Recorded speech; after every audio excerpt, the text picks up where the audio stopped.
السلام علیکم، خیر مقدم ہے آپ کا ہمارے YouTube channel Khan education hub پر۔ آج کے اپنے اس ویڈیو کا ٹاپک ہوگا مولانا اسماعیل میٹھی۔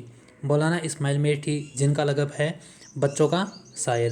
مولانا اسماعیل میٹھی کی پیدائش 1844 عیسوی میں اتر پردیش کے ایک مشہور شہر میرٹھ میں ہوئی۔ مولانا اسماعیل میٹھی کی پیدائش کب ہوئی؟ 1844 میں، 1844 میں، اور ان کی پیدائش کہاں ہوئی؟ ان کی پیدائش میرٹھ میں ہوئی۔ ان کا بچپن کا نام محمد اسماعیل تھا اور انہوں نے اسماعیل ہی اپنا تخلص رکھا۔ اسماعیل میٹھی کا نام محمد اسماعیل ہے۔ اسماعیل میٹھی کا نام کیا ہے؟ محمد اسماعیل، اور ان کا تخلص اسماعیل ہی ہے۔ اپنے دور کے مطابق انہوں نے ابتدائی تعلیم گھر پر ہی حاصل کی اور فارسی کی تعلیم انہوں نے مشہور استاد رحیم بیگ سے حاصل کی۔ یہ کویشچن پیچھے کی ایگزام میں پوچھا جا چکا ہے۔ مولانا اسماعیل میٹھی کے استاد کا کیا نام ہے؟ رحیم بیگ، جن سے انہوں نے فارسی کی تعلیم حاصل کی۔ انہوں نے انگریزی زبان میں مہارت حاصل کرنے کے لیے انجینئرنگ کا کورس پاس کیا۔ مولانا اسماعیل میٹھی نے کون سا کورس کیا؟ انجینئرنگ کا۔ انگریزی زبان سیکھنے کے لیے مولانا اسماعیل میٹھی نے انجینئرنگ کا کورس پاس کیا۔ بچوں کی تعلیم میں ان کی دلچسپی تھی، اس لیے انہوں نے معلمی کا پیشہ اختیار کیا۔ بچوں کو پڑھانے میں مولانا اسماعیل میٹھی کی دلچسپی تھی، اس لیے انہوں نے معلمی یا پھر کہیں ٹیچنگ کا پیشہ اختیار کیا۔ اپنے عہد کے شاعروں مثلاً حالی اور شبلی کی طرح مولوی اسماعیل میٹھی نے اپنی شاعری کو بڑے اور بچوں دونوں کے لیے تعلیم و تربیت کا ذریعہ بنایا۔ مولانا اسماعیل میٹھی کے عہد کے اہم شاعر کون کون سے ہیں؟ حالی، شبلی، مولانا محمد حسین آزاد، ڈپٹی نذیر احمد اور سر سید احمد خان۔ یہ ان کے دور کے مشہور و معروف شاعر اور مصنف ہیں۔ حالی اور شبلی کی طرح مولانا اسماعیل میٹھی نے اپنی شاعری سے قوم کے بچوں، بوڑھوں اور جوانوں کو تعلیم دی اور ان کی تربیت کی۔ انہوں نے بچوں کے لیے درسی کتابیں بھی لکھی۔ درسی کتابیں پہلی سے پانچویں تک کی درسی کتابیں لکھی جو مدرسوں میں پڑھائی جاتی تھی، مولانا اسماعیل میٹھی نے بچوں کے لیے لکھی۔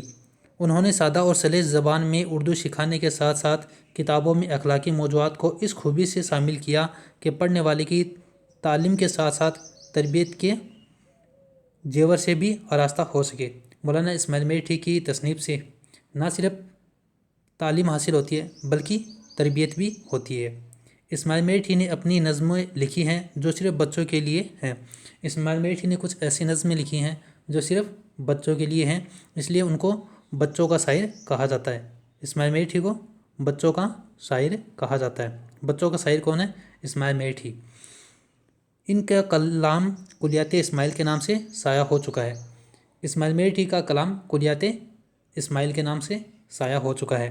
اسماعیل میٹھی کی ڈیتھ یا کہے انتقال 1917 میں ہوا تھا۔ اسماعیل میٹھی کا انتقال 1917 میں ہوا تھا، وہیں ان کی پیدائش 1844 میں میرٹھ اتر پردیش میں ہوئی تھی۔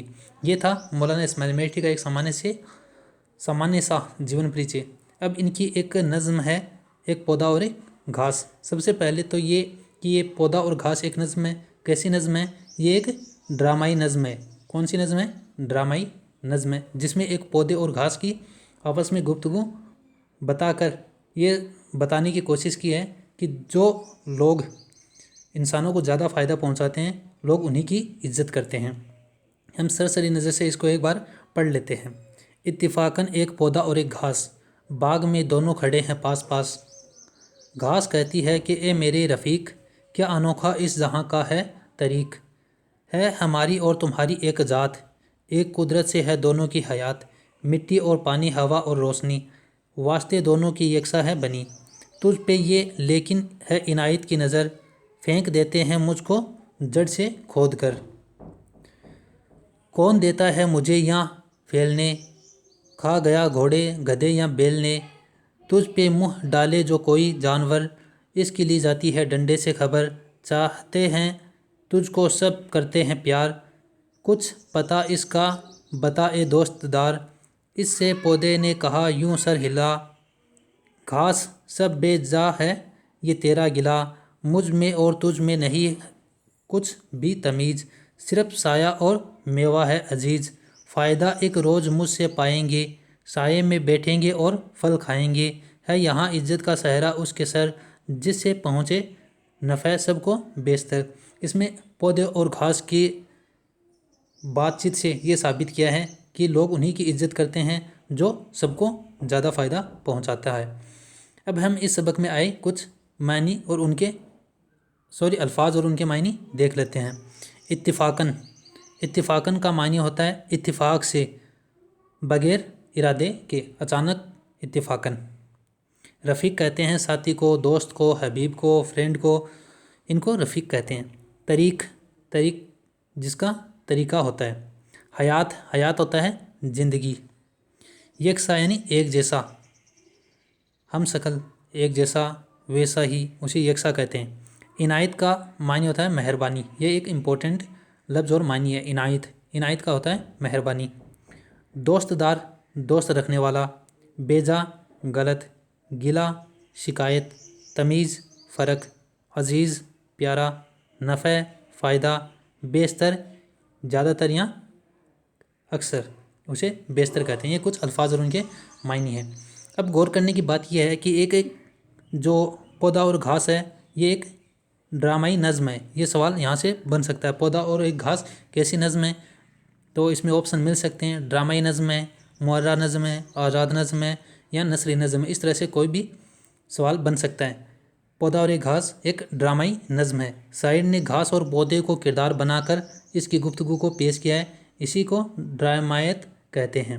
پودے اور گھاس کو اس میں کردار بنایا گیا ہے، ایسی نظموں کو ڈرامائی نظم کہتے ہیں۔ دنیا میں سب برابر ہیں، لیکن عمل اور نتیجے سے وقار یا مرتبے میں زیادہ کمی ہوتی ہے۔ دنیا میں سب ایک جیسے ہوتے ہیں، ان کے کام سے، ان کے عمل سے، ان کے کردار سے ان کی عزت میں کمی یا بڑھوتری ہوتی ہے۔ نظم میں پودے کو زیادہ فائدہ مند بتایا گیا ہے، پودے کو زیادہ فائدہ مند بتایا گیا ہے کیونکہ اس سے ہمیں سایہ ملتا ہے، پھل ملتے ہیں، میوے ملتے ہیں، پھول ملتے ہیں، اس لیے پودے کو زیادہ فائدہ مند بتایا گیا ہے۔ اس لیے گھاس کے مقابلے میں اس کی قدر زیادہ ہوتی ہے، کیونکہ ہمیں اس سے زیادہ فائدہ ملتا ہے، اس لیے اس کی قدر زیادہ ہوتی ہے۔ پھر کام کی چیز ہے، نیچے ہوئے لکھے ہوئے جملوں میں استعمال کرو، لفظوں کو جملوں میں استعمال کرنا ہے۔ اتفاقاً، اس کا جملوں میں ہم اس طرح استعمال کر سکتے ہیں کہ میں بازار جا رہا تھا، اتفاقاً میری نظر احمد پر پڑ گئی، اتفاقاً، اچانک۔ پھر ہے نفع، جو لوگ دنیا کو زیادہ نفع دیتے ہیں لوگ انہی کی عزت کرتے ہیں، اس طرح بنا سکتے ہیں۔ پھر ہے تمیز، تو اس کا ہو سکتا ہے کہ حامد کو بولنے کی تمیز نہیں ہے۔ پھر ہے بیشتر یعنی زیادہ تر، بیشتر لوگ انہی کی عزت کرتے ہیں جن سے ان کو نفع پہنچتا ہے۔ اگلا ہے رفیق، رفیق کا معنی ہوتا ہے دوست، اس کا آپ کمنٹ میں جملوں میں استعمال کر کے ضرور بتائیں۔ یہ تھا اپنا ٹاپک۔ اگر آپ اس چینل پر نئے ہیں تو چینل کو سبسکرائب کریں اور اپنے دوستوں کے ساتھ اسے ضرور شیئر کریں۔